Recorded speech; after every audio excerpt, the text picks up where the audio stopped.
Nous sommes en 2025. Le président Trump est de retour à la Maison-Blanche. Sa promesse? Des expulsions massives. Des millions d'immigrants sans papier vivent dans la peur. La ville de New York est en état d'alerte élevé. La ville, phare pour les immigrants, se prépare à une nouvelle vague de raids de l'ICE. Selon certaines sources, New York et Chicago seraient les principales cibles. L'air est lourd d'anxiété. Les familles ont peur. Elles ne savent pas quoi faire. Elles ont peur de quitter leur maison. Elles ont peur d'aller travailler. Elles ont peur d'envoyer leurs enfants à l'école. L'administration Trump est déterminée. Ils disent qu'ils ciblent les criminels. Mais beaucoup pensent que ce n'est que le début. Ils craignent que des expulsions massives ne soient imminentes. L'administration a déjà apporté des changements. Elle a mis fin à la politique consistant à éviter les arrestations dans les lieux sensibles. Cela signifie que l'ICE peut désormais mener des raids près des écoles et des églises. La peur est palpable. Elle plane dans l'air comme un épais brouillard. C'est une peur qui n'est que trop familière pour les communautés d'immigrants à travers le pays. La ville de New York ne recule pas. Le maire Eric Adams s'est engagé à protéger les immigrants. Il affirme que les habitants respectueux des lois n'ont rien à craindre. Mais beaucoup sont sceptiques. Ils se souviennent des raids qui ont eu lieu pendant le premier mandat de Trump. Ils se souviennent des familles déchirées. Ils se souviennent de la peur. Les fonctionnaires de la ville font des heures supplémentaires. Ils mettent en place des centres de ressources. Ils fournissent une aide juridique. Ils informent les immigrants sur leurs droits. Ils se préparent au pire. Les groupes de défense des droits sont en première ligne. Ils organisent des ateliers « Connaissez vos droits ». Ils créent des réseaux de soutien. Ils mobilisent les communautés. Ils luttent contre la peur. La résistance est forte. Elle est alimentée par un profond sentiment de solidarité.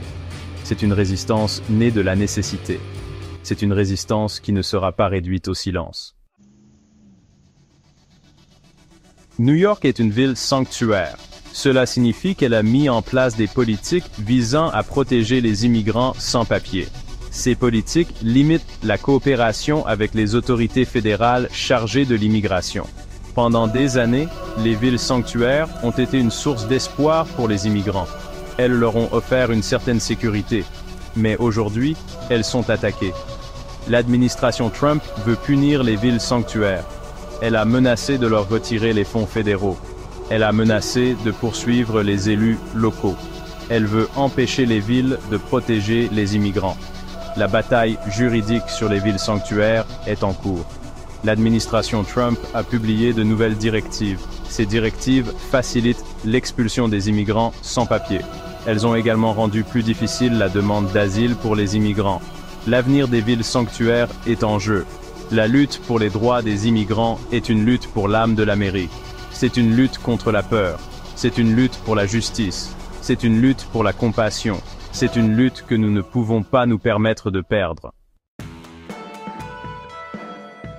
La peur est réelle. Mais l'espoir l'est aussi. Partout dans la ville de New York, des communautés se rassemblent. Elles se soutiennent mutuellement. Elles montrent au monde qu'elles ne seront pas divisées. Elles prouvent que l'amour est plus fort que la haine. L'avenir est incertain. Mais une chose est claire. La lutte pour les droits des immigrants est loin d'être terminée. C'est une lutte qui se poursuivra pendant des années. C'est une lutte qui définira qui nous sommes en tant que nation.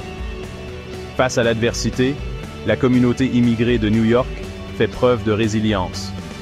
Elle est déterminée à bâtir un avenir meilleur. Un avenir où elle pourra vivre sans peur. Un avenir où elle pourra contribuer à la ville qu'elle considère comme sa maison